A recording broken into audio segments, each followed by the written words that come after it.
hit record, sir? Yes. All right. So good morning, class. Good morning. As you know, this is a continuation of our discussion on argumentation. We have completed modules 1 and 2. This is the tail end of module 2. And so in order to prepare you for what's coming in week 12, which is your argument research proposal assignment. So that's where you're going to be talking to me about what it is you want to argue. So you choose the topic. I look at your proposal and decide if it is going to be approved, and then you work on the actual research assignment. This activity, since it is Black History Month, we're going to use A Raisin in the Sun to give you practice with argumentation. So number one, I want you to have fun with this. You've already done the hard work. You've done the legwork. When you follow these steps and you made sure you completed each of these bullets, and then you put your personality into it and you decided which argument style you were going to use, that was the hard part.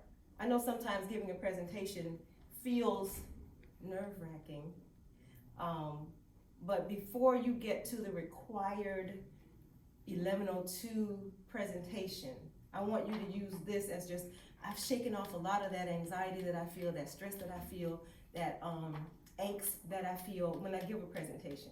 So this is that opportunity. I don't want you to treat this as, oh, I have to get up and speak before. I want you to really just get into the character. You are representing, and you see the things I said about these characters down here. How dare I? So that's the attitude I want you to have when you get up and speak. I want you to just use what you've written. If you have to go word for word, do it. If you feel like there's something else you want to add that's not written, use that and really defend your character against the things that I have said. So in order to kind of lay out what we've done to get to this point, I want to talk to you about modules 1 and 2. So in modules 1 and 2, you know we covered the basics of argumentation. We covered what Brene Brown said. Can anybody refresh our memory on the quote from Brene Brown? Just paraphrase it. Mm-hmm. I need a hand so I'll know who I'm listening to. Timothy.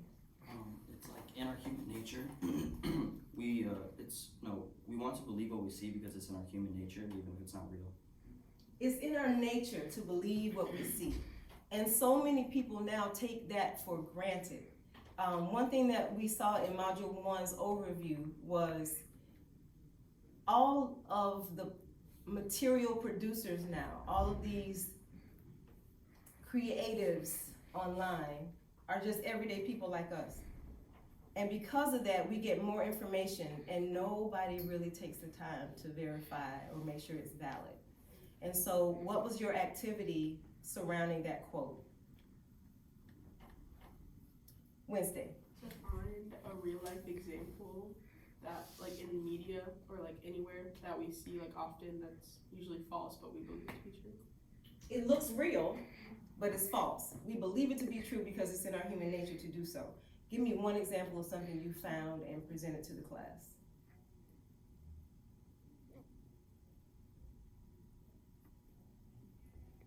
Trenton? Regarding this, a trick that exploits what we see in her quote a lot are optical illusions. So a trend that's been going around is people create like these cakes. They put so much detail in them and so much effort that they really look like the true object. So they'll have the fake cake object and the real object next to each other, and they turn it into a game where you have to guess which one is real. And most of the time, people will end up getting it wrong. And we saw that happen when we did this activity. When y'all put those pieces on the screen, some were videos and some were still images. And when you asked your classmates which one is real, which one is not, it was amazing to see which we chose as the one that was real, and it happened to be most of the time fake.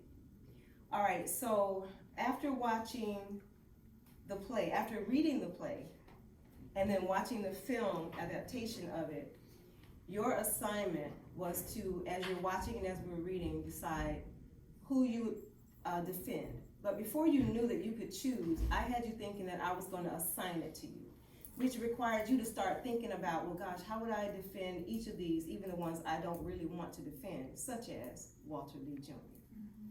All right, yesterday's class, a few of them chose Walter Lee. I was surprised at how many. And I was impressed. So I know I'm gonna be impressed again today. You see the order that we're gonna start in. You know that you have 5 minutes max. If you go over, there's no penalty for that, but you must at least give me 2.5 minutes of argument time. You will decide if you're gonna use what's on your computer screen, what you've written out and printed out, or if you're just gonna go off the top of your head and just use bullet points. Are we ready? All right.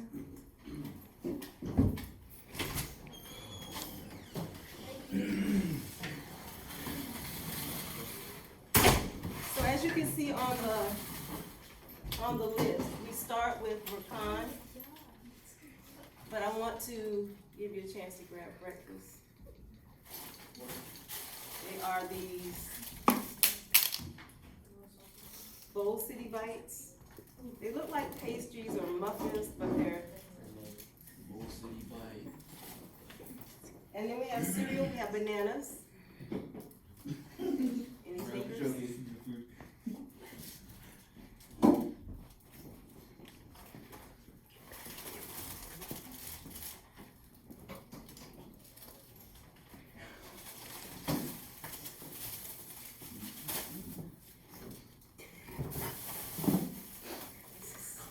And the ginger,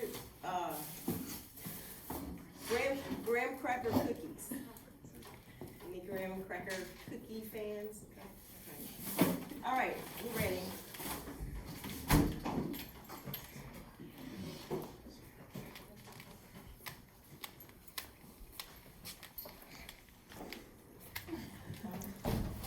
So this is where I'd like for you to stand so that everybody can see you and you can see everybody.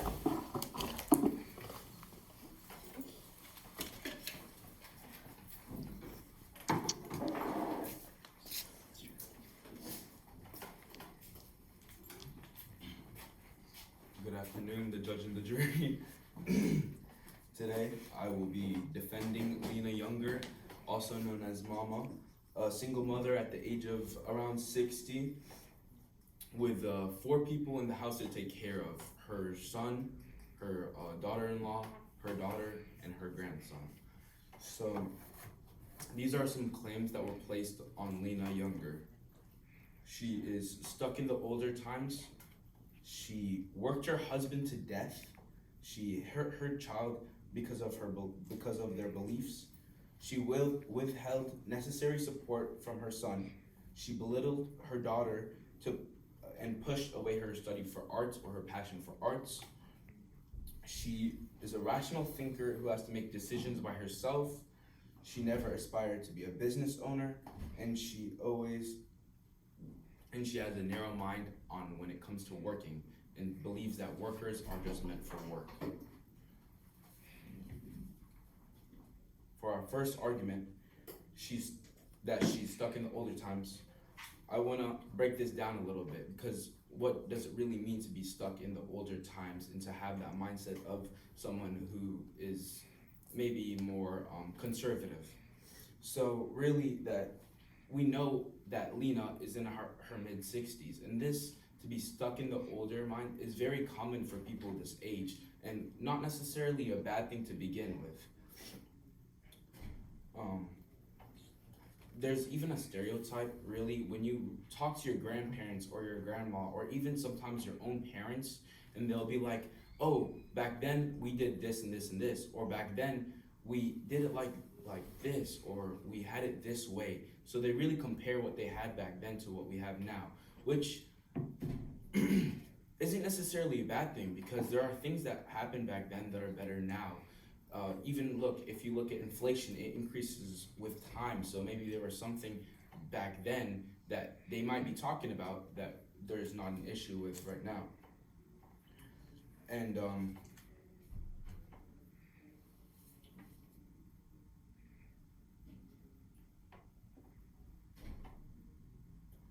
And she really has to do this mindset because she lives with a lot of younger people. So if you only have one household with one mindset of like progression, or maybe more like liberal and maybe you have to have a conservative person to balance it kind of out, because if you don't really have a balance in the household, it'll go one way and it'll end up crashing. That's why in the government there are not only conservatives but also liberals and Democrats and Republicans, because more conservatives are usually older and have more of a let's go back to the old time and conserve the old times. For the second argument that we have is that she worked her husband to death. So really, she didn't work her husband to death. Her husband worked himself to death, and he died off of stress. And Lena is not responsible for his death at all in any way. And even to accuse her of such manner is demeaning towards her, because she loved her husband and wouldn't want to see anything happen to him.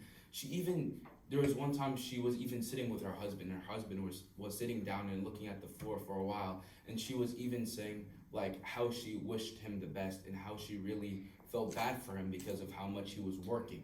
She was only there to help him. She didn't want anything wrong for him.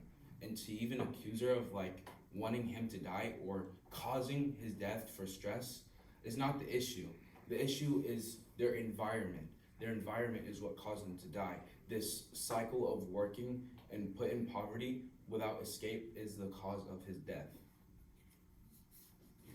The third accusation on my client was that Lena Younger hit Benitha.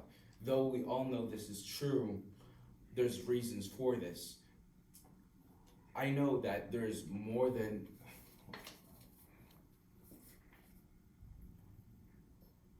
91% of children have experienced violent discipline in their homes. And this is totally common to be hit. I mean, I know probably most of us were hit as kids, and only for discipline. Benitha's placement in this, she was yelling and she was getting upset, and she was doing something in her mother's household that her mother didn't accept. And sometimes as a child you have to understand, and as a daughter you have to understand that you have to go along as your mother, especially when you're living in their own home, how their rules go. So for her mother to hit her is not necessarily a terrible thing, because this happens so common, and this is natural for discipline and natural for growth of their daughter. And she's only looking out for her daughter. She's not doing it in worries of actually punishing her or actually getting upset at her. It's a form of discipline that's used very often. There are claims about my client not supporting Walter Lee Jr. Walter Lee Jr. for his business, and not supporting Benitha for her arts degree. But as we know, Lena is a very balanced person, and she only wants the best for them. So when you have these really like bets on your money and bets on what you want to do as a person without no safety, it's very terrible and very tough. Because say that Walter Lee did put all that money into a business and that business failed, they would have nothing and they would lose all their money. So Lena only did this so that she could look out for the family. Same for Benitha. Maybe that arts degree wouldn't have been smart. Maybe it wouldn't have. We've seen Benitha. She buys things unnecessarily and she spends them and doesn't even use them. It could be the same with this arts degree. So Mama's only doing these things to look out for them and to just make sure the house has what it needs. And she's the lead of the house. She's the head. There is arguments claiming that Lena is a rational and quick thinker. We know this. She definitely is. She bought the house on her own terms. But this is not a bad thing. This is actually very good, especially for being the house. You need these skills to apply for a family, to apply them to a family and to actually survive necessarily. It happens, and it happens daily. Like, if you're not really a rational thinker, you're not really gonna go anywhere whenever you're in stress. If you're in stress and you're not a rational thinker, you say you're in an interview If you're not a rational thinker, they ask you a question you don't know the answer to, you're just gonna stay there shocked, and that's gonna not be a good look on you. It's the same as it when it goes for a family or a head of the household. Lastly,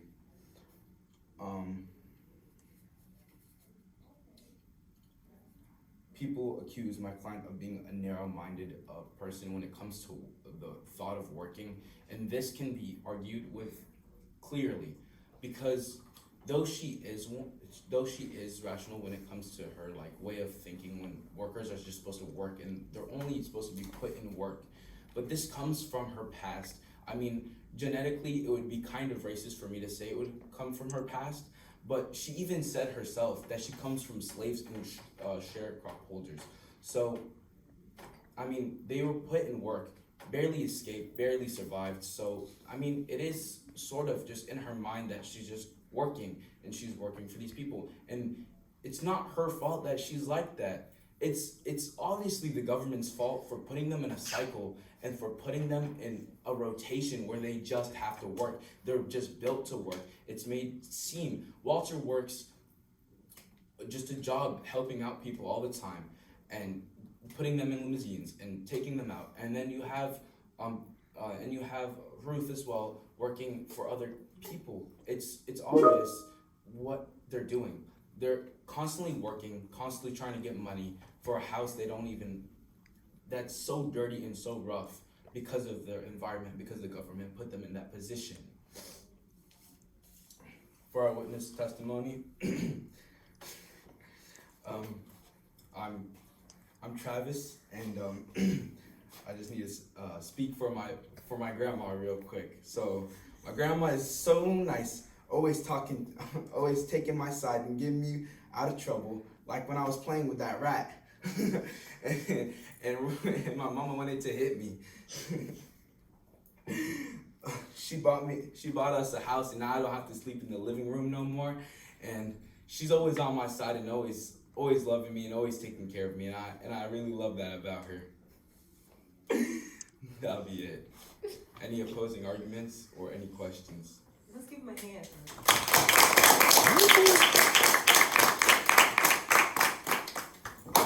Any questions, opposing arguments? No? Any comments at all? Any? Share something with Tim. I thought you did really well, like not looking at the cards. You just kind of put your hands down. You spoke very clearly and concisely. Very well. Thank you. Anything else? Wednesday?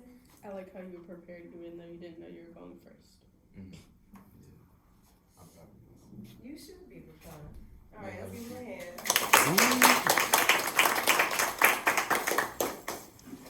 She doesn't reflect on the camera. Side chest.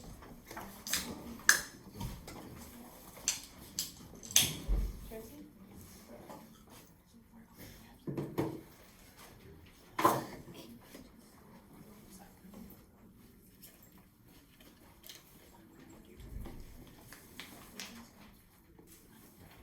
Good morning, judge and jury. This Friday morning, I will be defending the harmful accusations against Lena Younger, or as her loved ones know her, Mama. A single mother of two, grandmother of one, and caretaker of even more.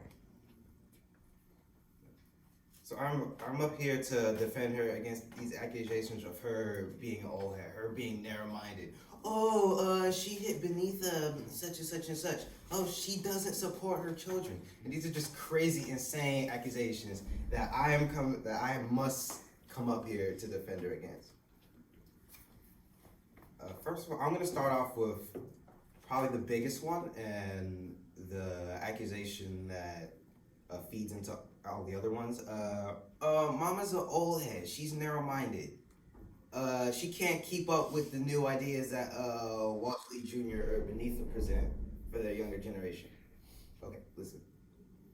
Mama, she even said this herself. Mama grew up in a generation, probably the toughest generation for Black Americans. She grew up during the Nadir, which is called the lowest point in American race relations. She grew up in a time where, even though the 13th Amendment said Black people were free, they really weren't. They were still sharecropping and constantly spat on. They're fearing for their lives, running from hate groups and all of this.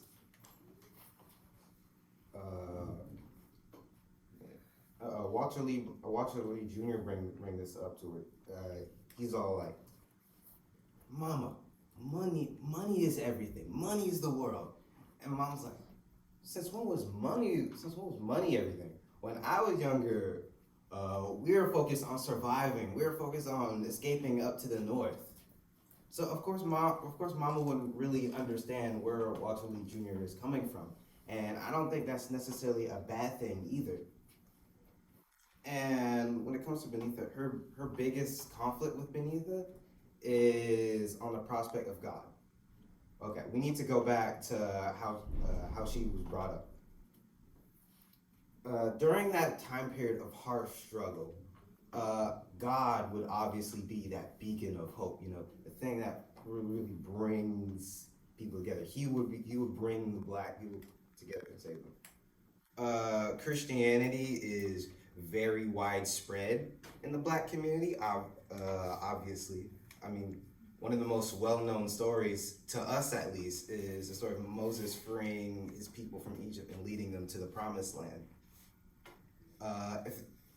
If this book, the Bible, if this is what you're relying on, to get you through those hard times, and you make it through those hard times, and then you have a family, of course you're gonna want to raise them in the name of God. So if you're raising Benitha, someone who hasn't been through nearly as much struggle or turmoil as you have, yet she has the nerve to disrespect God, then obviously she's not going to agree with that, especially in her own house. And the big thing is, Mama hit Benitha.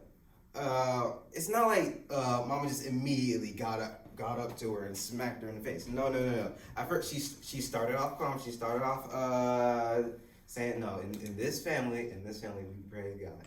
And then, but Benitha just kept getting louder and louder and louder, and she had to be even more assertive. And then Mama even warned her. He said, "If you keep going, you're gonna get smacked in the face." But Benitha kept going, so she found out. She got hit.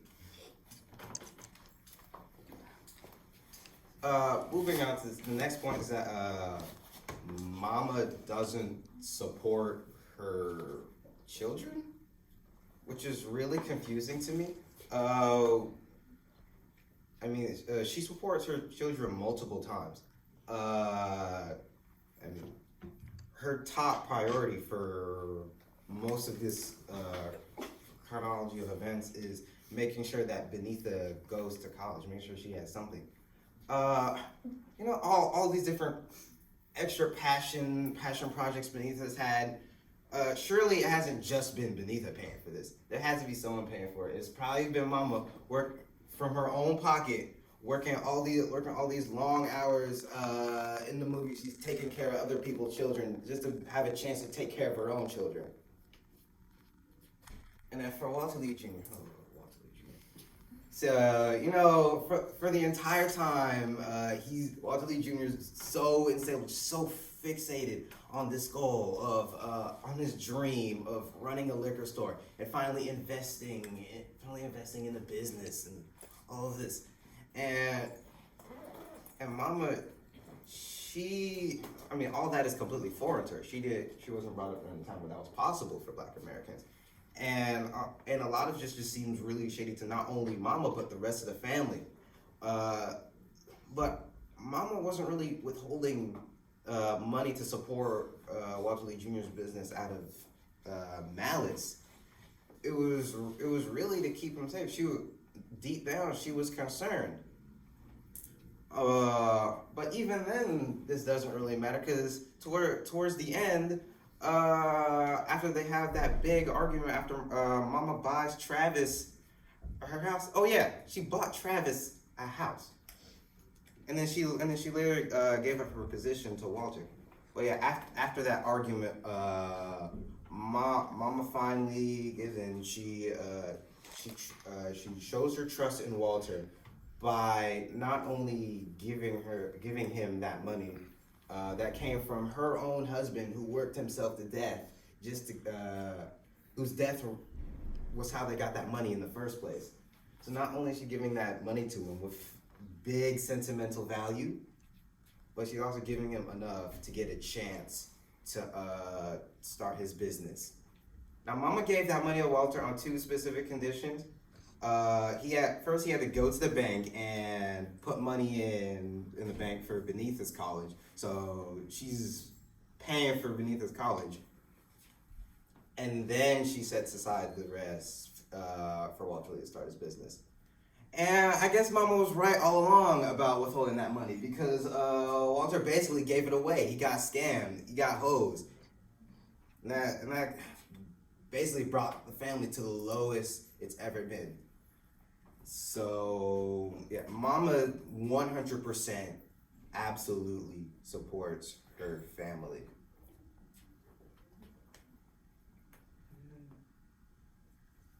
Yeah.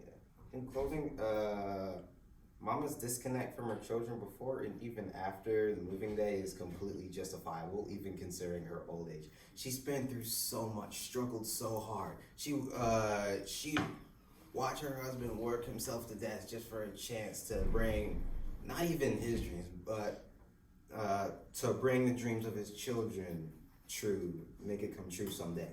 I mean, she said this many times. He would come in, he would sit on the couch, he would look at the rug, then her, then the rug, then to the wall. He was just so much hardship. She was raised in a time where God was the only hope. There were no chances to branch out into passions or to invest in businesses. A time where constant hard work was the only way to grant you a shot at safety. Physical freedom was victory, not financial freedom. It's basically impossible for Walter Lee or Benitha, or really anyone else in the family, to properly see things from her perspective and to honor it and honor her attempts to protect them. But we do have one person in the family who was probably the closest to understanding them, and that was Ruth. And I got this special interview from Ruth. She was all like, oh yes, Lena is a very kind and strong woman. She's dealt with Walter Lee's nonsense for so long, and she believes in her children. We should all be grateful for the perseverance and love Mom has displayed, and we should be in awe at her achievements. We shouldn't be dissing her and slandering her for things that us as younger people would see as wrong.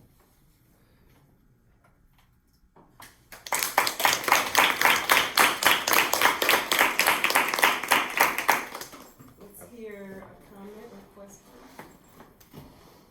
I like the inflection in your voice. It's very awesome.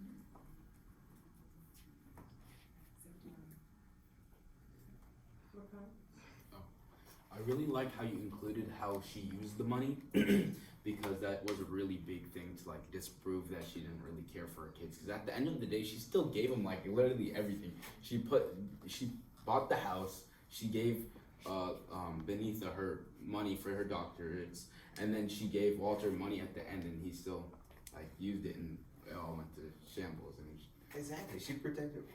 She provided for both of her children and her grandchild in one move. yeah, and technically Ruth because she's living in the house as well.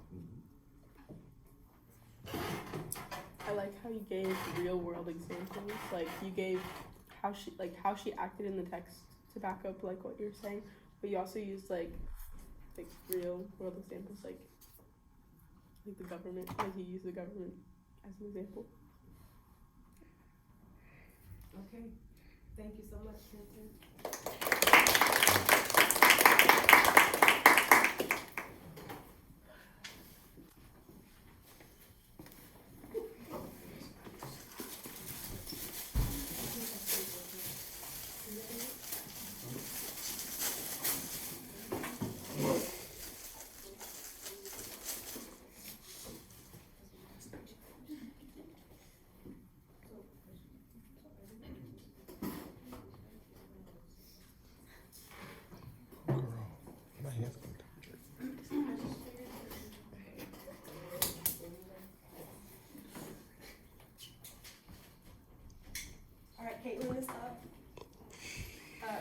ladies and gents. I am Caitlin Waters with the Waters and Waters Incorporated Law Service.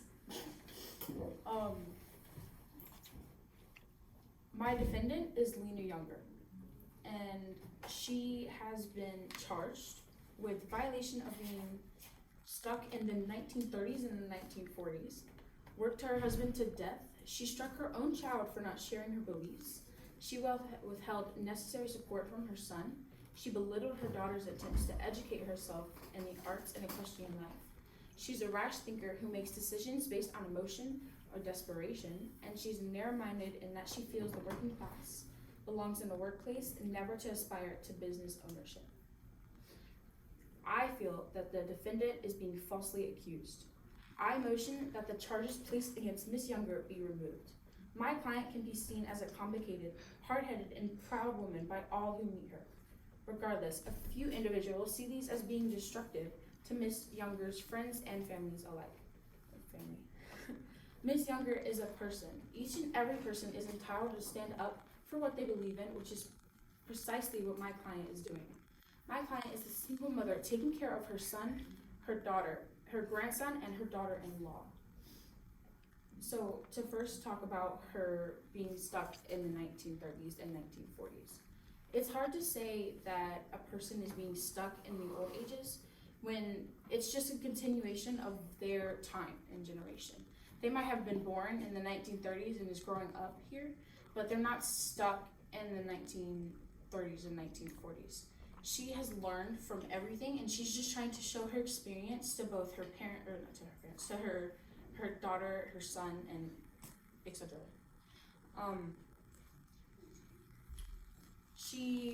She was told, she's being charged the fact that she worked her husband to death. It's not her fault that her husband worked himself to death. He was trying to provide for his family, his daughter, his son. He was trying to make sure that they would live a comfortable and healthy life. It's not that,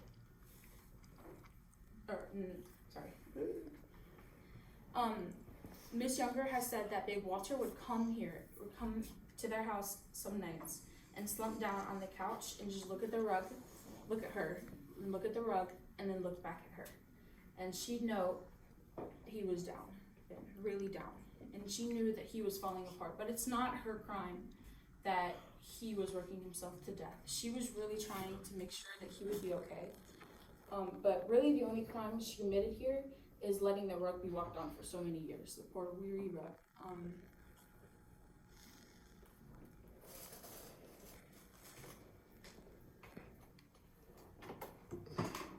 She really didn't belittle her daughter's attempts to educate herself in the arts, especially since she provided her daughter with so many different opportunities. Every week, Benita had a new hobby that she would like to take care of, you know? One week, it was guitar lessons. Another week, it was horseback ridings. And then she decided she wanted to take up a language, you know? There are so many different things that she tried to help her daughter with. She provided her money, obviously, and support. Because most parents wouldn't let their kids do something if they didn't support their actions, you know? And a lot of the times, she just kind of quit on that. And it was kind of a pointless sacrifice that her mother kind of did. So it's really not more or less Miss Younger's fault rather than Benita's fault. Because Benita is honestly kind of the problem here, if we're, you know, being honest.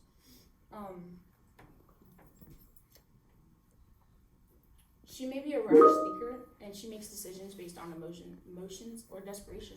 But who doesn't? Emotions drive passion. And her passion was to take care of her children's dreams. Now, granted, she was not fully comfortable with trusting her son with $1,000 or $10,000, which, as can be seen later on in life, that it was probably right of her to not trust him, seeing how he gave away half of what he was actually owed anyways. And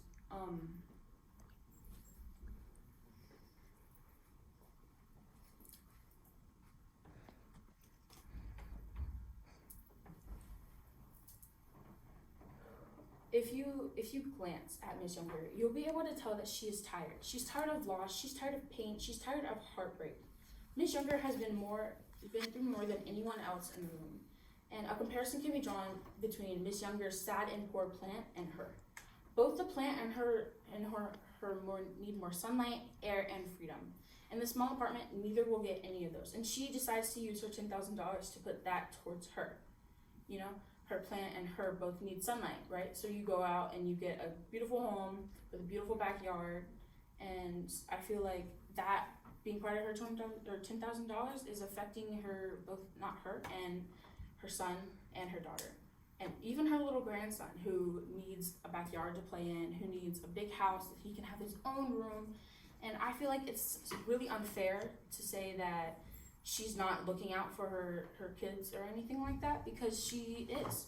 Her whole goal in life is to have the best situation for them that she can have.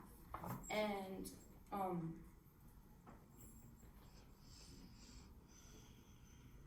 my witness statement, or I would like to call my witness. It's little Travis Younger, the grandson of my client. Unfortunately, the defendant's witness was unable to attend, but the testimony left by Travis Younger is here. My grandmother is the best person ever. She always takes care of me by doing my chores and giving me money when I need it, unlike my parents. Grandmother even bought a house just for me with a huge yard for me to play with. My grandmother would give me anything I want, even when I ask for it. Even if I have to sneak out of being in trouble, or if I have to get out of being in trouble. Travis Younger dearly loves his grandmother, as you can tell by the witness statement above. Many people can see that Miss Younger deserves so much, and she's a hardworking person. And I personally believe that she should be listened to no matter what, because she has literally sacrificed so much to give back to other people. Not even just her own family, but her friends and her neighbors and everything else. She may be old, but a lot of people say that wisdom only grows with age, and wisdom and knowledge is power.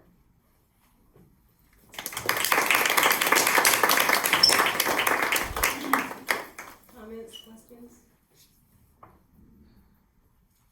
Let's shift the camera this way for Zamari and then Trenton. I like the way that you introduce your witness statement. It's cute and creative.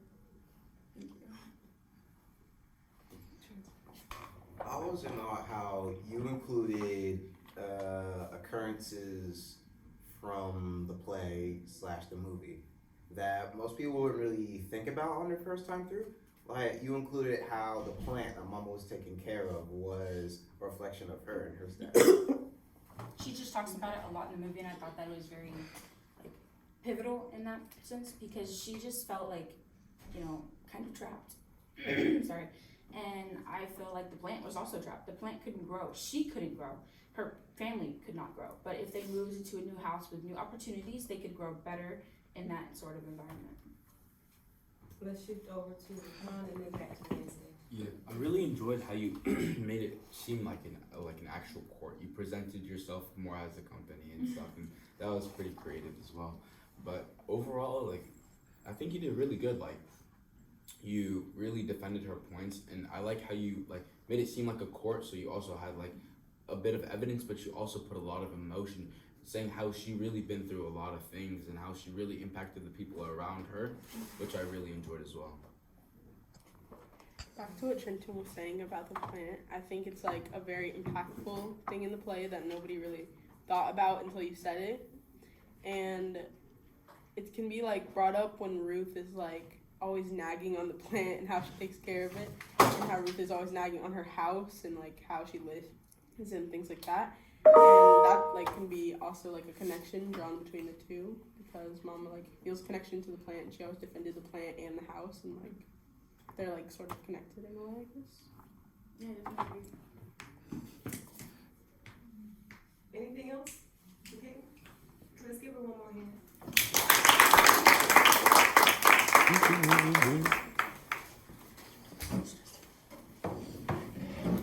How y'all feeling? Good. I actually really enjoyed it. If I'm missing that day, I feel like I did really well for what I have. Good. Because I was so focused focused on my setback a little bit. I was really nervous coming up, and I know what I need to work on. Like I need to bring more quotes and more like evidence, and like tie it in more. I had them on my note cards, but I was too nervous when presenting, and then I just needed a better closing. But I did really good for what I Yeah, did. you should all feel that way so far, and even though if you haven't spoken yet, you should already feel that way. Yeah, it's much it's much worse in your mind than Trust me. yeah, Praise the Lord. honestly, Thank you I for went up standing there. there waiting patiently. We're ready. Hey y'all. Hey. My client Ruth Younger is a strong, determined, and caring woman who prioritizes the relationships in her life. She takes everything head on and loves like no other. She is extremely patient and selfless, a great mother and wife, and sincerely loving. Based on the perceived facts about Ruth Younger, it is clear that the world does not fully understand her heart. While it is true that she is tired of living in the 2-bedroom apartment that she called a rat trap, she is nowhere near ungrateful. When Lena bought the house, all Ruth could do was jump for joy. She even encouraged Walter, Lena's own son, to appreciate the purchase by saying, "Walter, let me be glad. Walter, you be glad too." Everyone is sick of their situation, but it shouldn't be expected from her to be grateful that her child has to sleep on a couch in a living room every day. This might have also painted her as rude for discarding Lena's history with the apartment, but in this situation she is quite the opposite. She thanks Lena for what she said and makes her appreciation known. Ruth has been falsely accused of being codependent for simply supporting her husband's ideas and dreams. That's what she's there for, to love and support, even when it's not always wanted or recognized.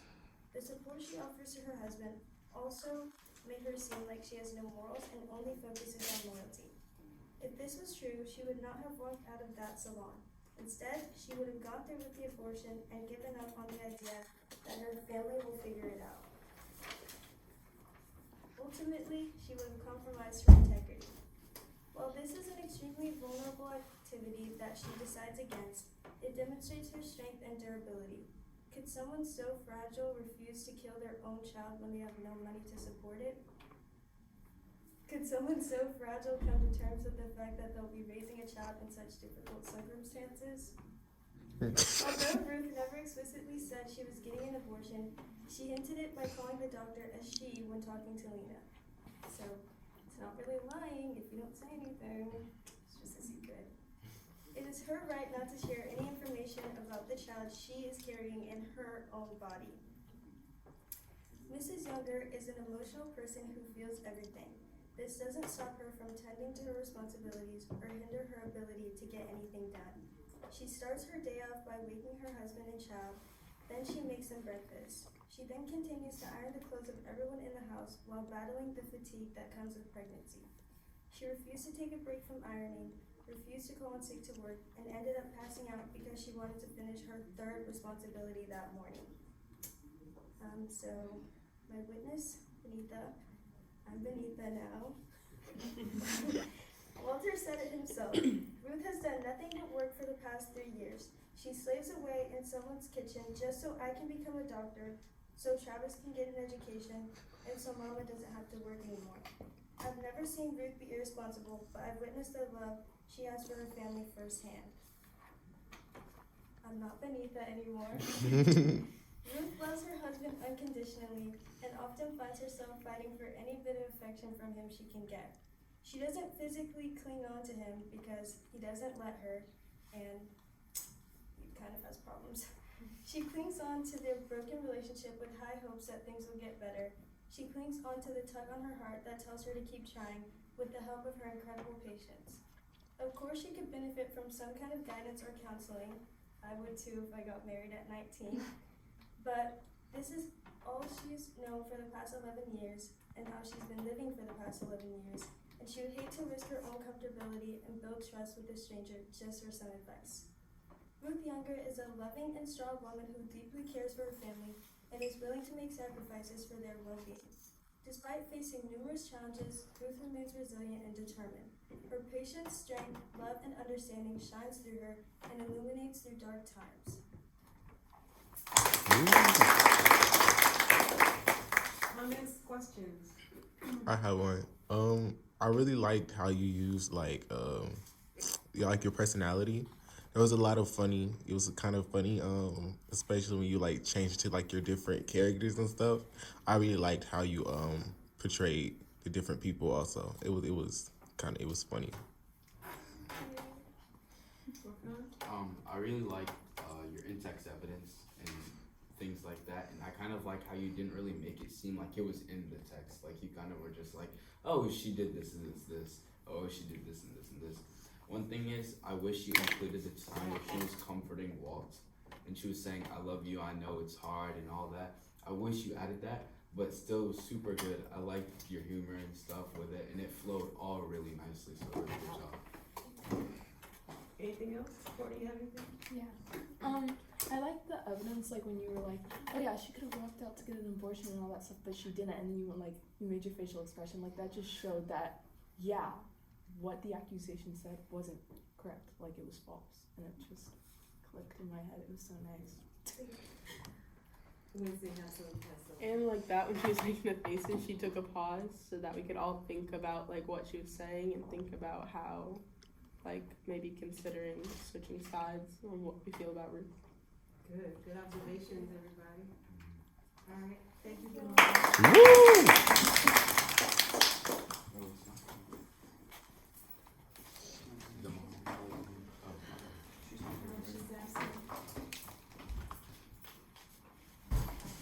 Ooh, baby, I'm next. Can you get my laptop real quick?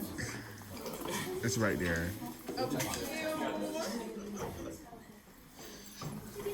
Thank you so much. Okay, and then I need to go to Word. Yeah, I'm so sorry. I would not actually do this. Can you go to Word for me?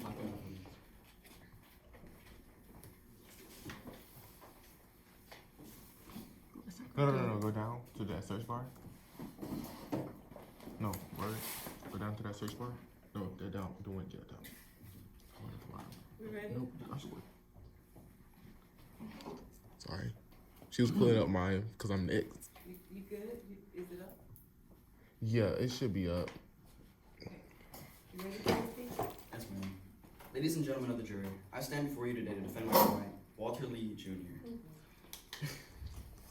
A man described as irresponsible, selfish, and whose actions, though flawed at times, are certainly found in the mission of a better life for him, for himself, and his family through a system made to oppress him. First off, let us consider Mr. Younger's ambitions to provide for his family and his dreams of opening a liquor store at the same time. While misguided at times, Mr. Younger has always had a desire to unfasten his loved ones from the grips of poverty.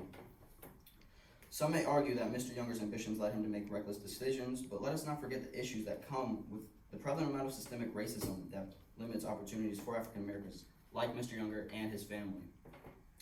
It is apparent that Mr. Younger's intentions are noble and driven by a sense of responsibility and love for his family, and a colleague of his can show this on Bobo now, right? I would like to call, wait. You're Bobo. Yeah. Your Honor, based on my observations, Walter is a notable example of a responsible, supporting, committed, and compassionate man. For instance, he has always, until recently, put his family's dreams and desires before his own, sacrificing personal ambitions for their well-being. I would like to add, additionally, that Walter has demonstrated a will to help others in need with our unexpectedly failed business venture with a fellow friend, Willie Harris, who Walter and myself tried helping for the benefit of our friend and respective families.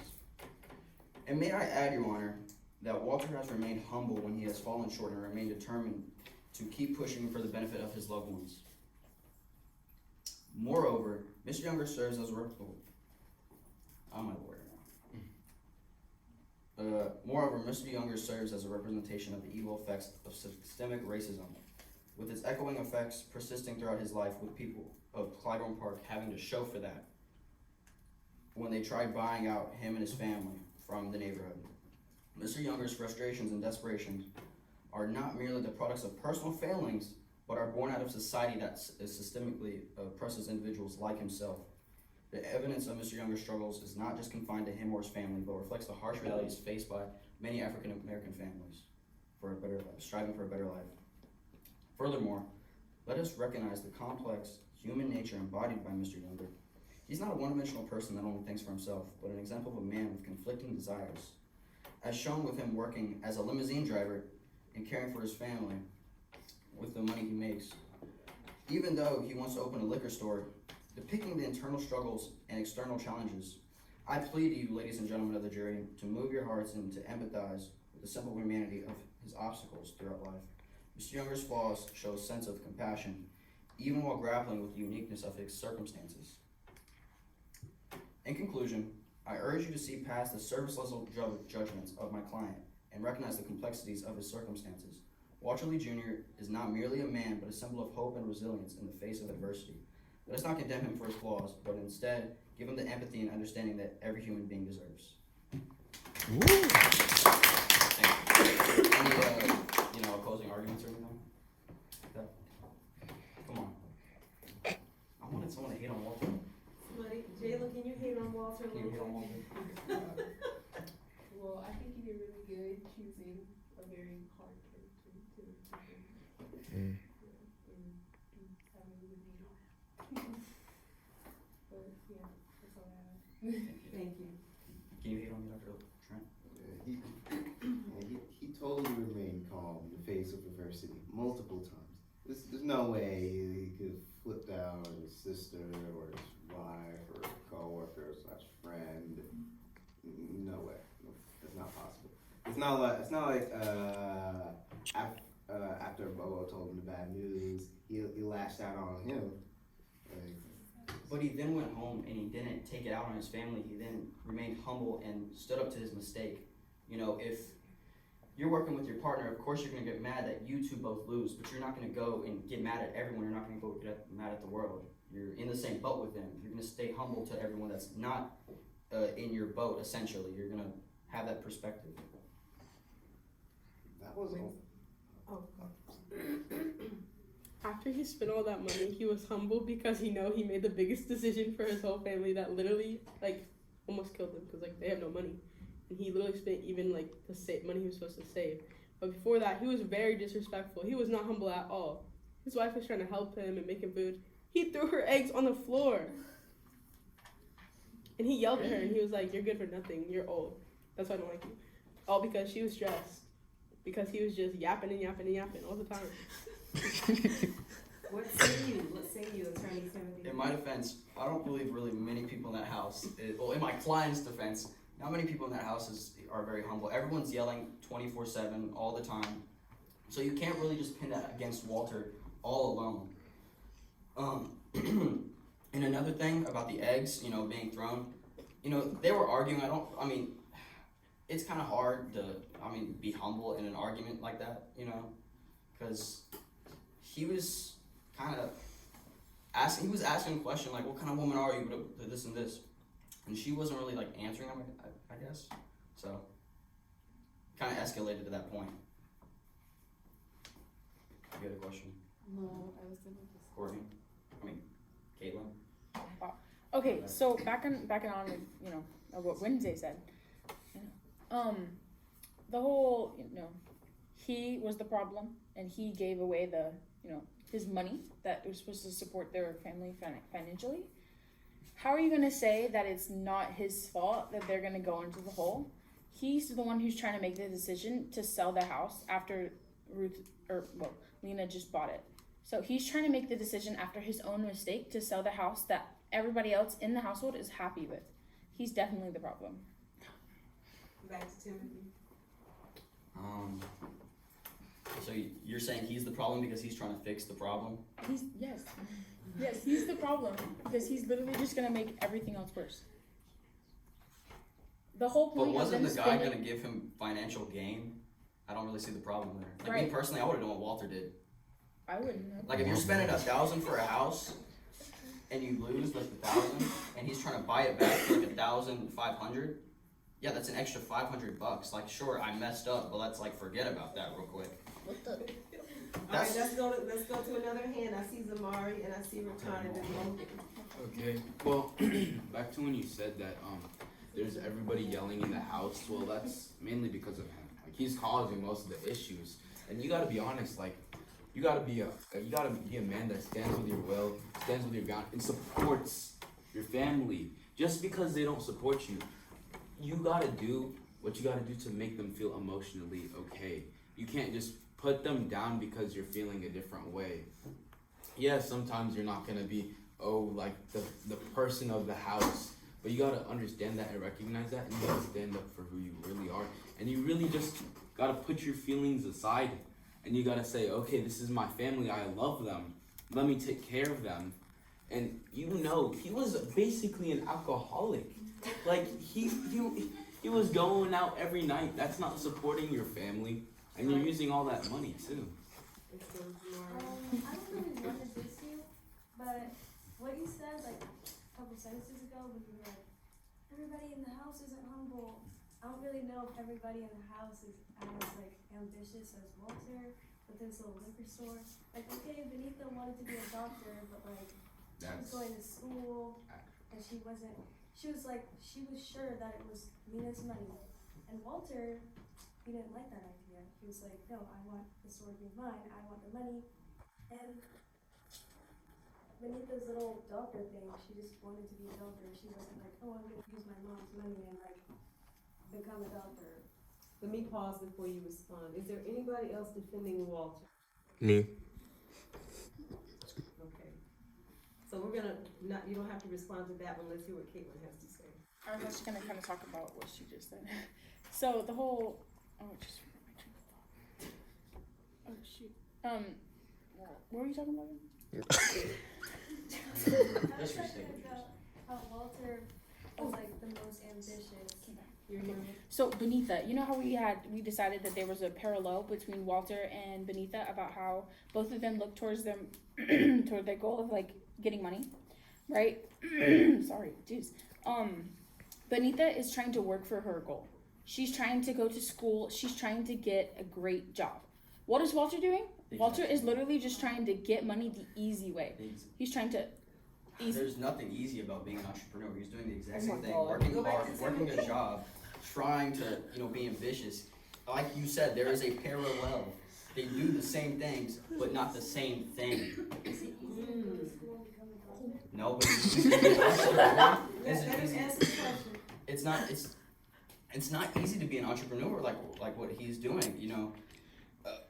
Trying to find the property, being able to manage the property, clean up the property, run the property necessarily, get the word out, find stock, find employees. I can name so many more things. Being an entrepreneur is, if not just as hard as being a doctor, if not harder to be a doctor. He's not doing it well. They lost all their money.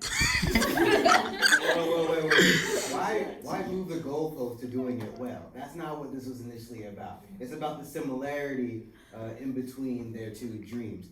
And also, even Walter Lee was aware of the risk and how taxing running a liquor store could be. When after he got the money, when he talked to Travis about how happy their future was gonna be. He told the boy himself, he was like, sometimes I'm gonna come home, I'm gonna be absolutely exhausted from signing papers and meetings and all that. I see Faith's hand in the back, and I see Wednesday's hand to the right. So, how are you not concerned as to Walter being known as an alcoholic and wanting to run a liquor store? What makes you think that that's a good idea when it could literally make his problem so much worse and affect the entire family?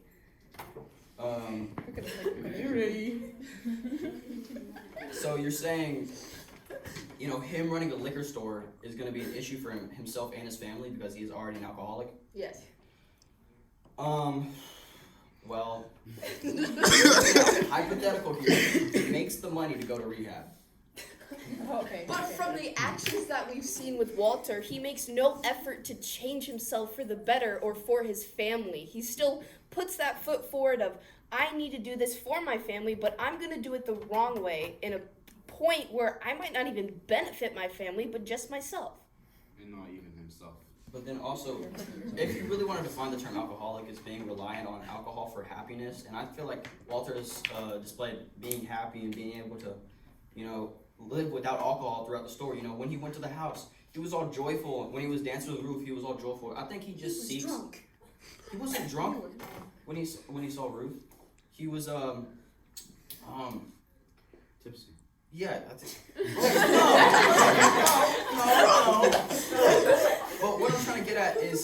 of uses it as like a stress reliever. He's not fully dependent on it, but he could be leaning towards that way potentially. That's an alcoholic. Yeah, you drink alcohol to relieve stress. That's being dependent on something to relieve your stress. Is the chef gonna eat all his own food?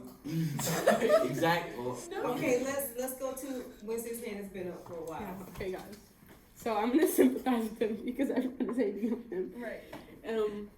Walter, his dream was not like, okay, so owning a liquor store as an alcoholic would not be like a huge problem for Walter because he's investing in the liquor store. He's not running the liquor store or being the bartender. He's investing in the liquor store. But then also someone else said like, you said, you were like, he is gonna work hard, he's gonna sign these papers, he's gonna employ people, but he's paying someone else to do all the business, to run the business. He's getting money from investing in someone else putting in the effort. So he's not really putting in that much effort. But then, it's kind of confusing because he said he's wanted to invest in a liquor store and he wanted to run a liquor store throughout the story. So Like run it by like having part of it. Like he's part of like the business ownership. But That's do how he's running it. investors He's not. do investors run a company? Like let's say you invest in Apple, are you helping run Apple? But he's like making a partnership with these people. He's like, us three, we're gonna partner to run the liquor store. But he's not being the bar. So you guys like, he's not being the bartender. He's not sitting there taking shots and serving shots. That's not. So are you saying Okay, So I'm sympathizing with both people. But thanks for that, Wednesday. One more and then we have to move I on. think it's important to note that like Walter has beer in the fridge. Like he consistently offers it to guests, but then he always goes out to the Green Hat in the movie to get drunk just because he's irritated. So like he's just not being wise with his money because he's spending it both on alcohol. So like you could still follow the point with Faith saying like he's an alcoholic. Like they could have had a better life by now because of all the money he could have saved, but he decided to spend it on beer and drink all of his problems away. Like Alright, can I so be the judge for a second? because we have one other person who will be defending Walter Lee, I'm gonna relieve you. He over here fighting bullets, Court's in dude. recess. Thank you, Timothy. Good Wait. God. No, okay, so I think we should come to a decision as a court to like give him a break, but make him go to rehab and make a savings account. He's on to probation. be honest, So Judge I think Wednesday it should be like is ruling give at this some time. and let him be, but also like make him better. Sentence to create a savings. You gotta like not Alright, blow him. thank you, Timothy. Woo! Good God. Hey, I'm next, right? Okay. So who? Yeah. It's okay, I think Timothy handled all the questions. Yes. Thank you. Wait, can someone be the judge? You recording now? I think Wednesday. Judge Wednesday. Order.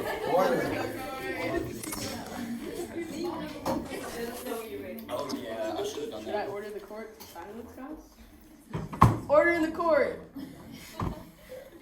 All right. Good morning, jury. Good morning, jury. I can say good morning. Good morning. Thank you. All right.